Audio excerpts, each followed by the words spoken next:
Neighbors in a Pembroke Pines community, they are teaming up to stop an accused peeping Tom from getting out of jail before his trial. And the alleged victims themselves, they're also trying to keep that from happening.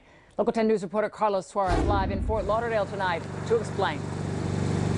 Lori, there'd been some talk that some of the women would take to the stand and testify about what happened, all in an effort so that this man would not be given bond. Now, that seems unlikely tonight, and it's unclear just when the judge might make his ruling.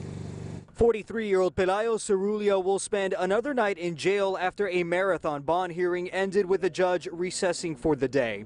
The hearing featured the testimony from a detective in the case who spent hours peppered with questions by the defense. It's the most time I've ever put into a case. It is the most surveillance hours I've ever put into a case. It is the most related cases I've ever had tied into one arrest. And it is over the longest period of time that I've ever had to investigate something. Cerullia's alleged victims were also in court. The women watched on as Detective Joey Cabrera recounted what Cerullia allegedly said to one of his victims. Let me see your breast. Play with yourself. The police are not going to catch me. I watch you every night.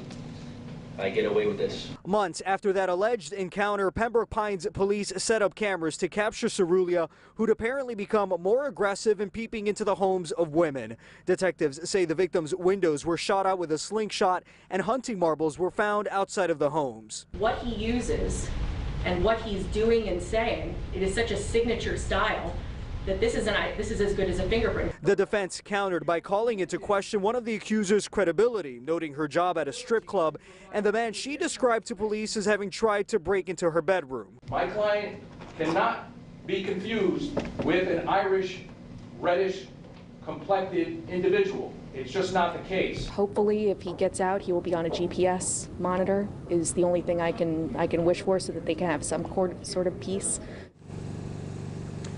And so the hearing out here is set to get underway at 2 o'clock tomorrow afternoon. And again, it does not appear that the state or the defense will call any of the women to the stand.